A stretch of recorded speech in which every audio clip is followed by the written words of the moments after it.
Section 3. Preparation of the workpiece. Prepare the workpiece for overlay by wire brushing, grinding, or sandblasting to remove all dirt, mill scale, rust, or other foreign matter. The work surface must be free of any oil and/or grease. Section 4.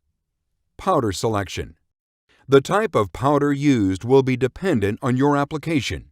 Build-up powders are used to build up and repair worn parts.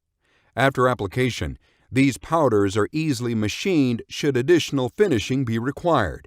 Wear prevention powders are used to prevent surface wear. These powders produce hard coatings designed for severe wear applications. Grinding will be necessary if additional finishing is required. Section 5. Lighting the torch. Press the trigger lever down and turn the lock to the off or operate position. Lightly agitate the powder, then remove the cap. Turn the powder hopper upside down and screw on the 1-pound bottle.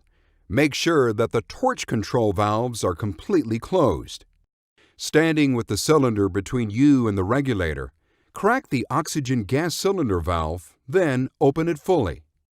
Set the regulator pressure to 30 psi. Open the acetylene gas cylinder valve 1/4 to 1/2 turn and set the regulator pressure between 5 and 10 psi. Momentarily open, then close the torch control valves to purge the lines. Holding the torch in one hand and a spark lighter in the other, open the torch's acetylene valve 1/4 to 1/2 turn and ignite the gas with a spark lighter.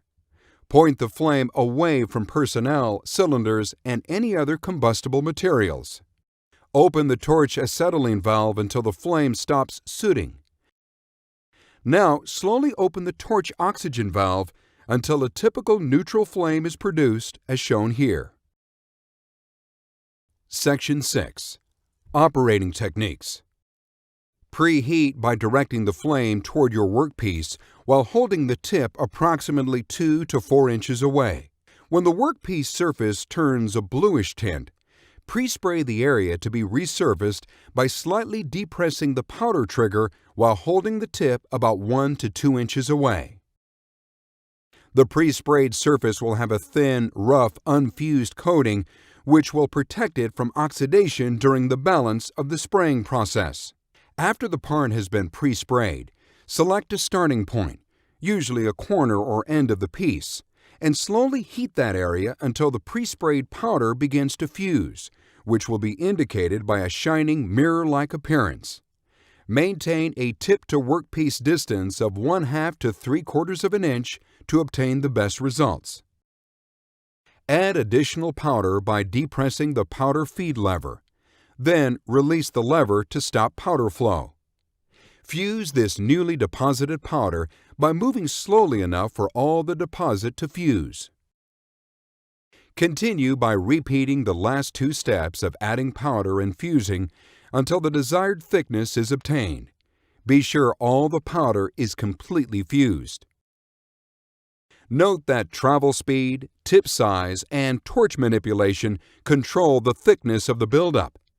Normal thicknesses are from 1/32 to 1/8 of an inch. To increase buildup thicknesses, simply make multiple passes over the same area. Section 7. Extinguishing the torch and shutdown.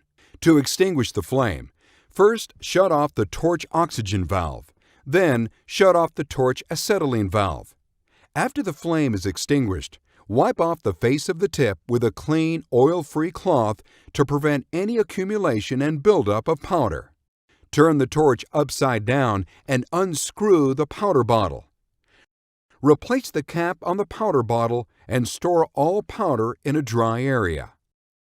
Depress the feed lever and turn the trigger lock to the on or store position to prevent damage to the powder feed tube. Close the valve on the oxygen and acetylene cylinders. On the torch, momentarily open and close one valve, then the other, to depressurize both the lines. Finally, back out the cylinder regulator knobs to their off position.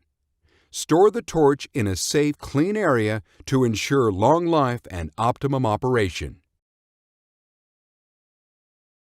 Reviewing this presentation from time to time will help you better understand and properly operate and care for your powder coating equipment.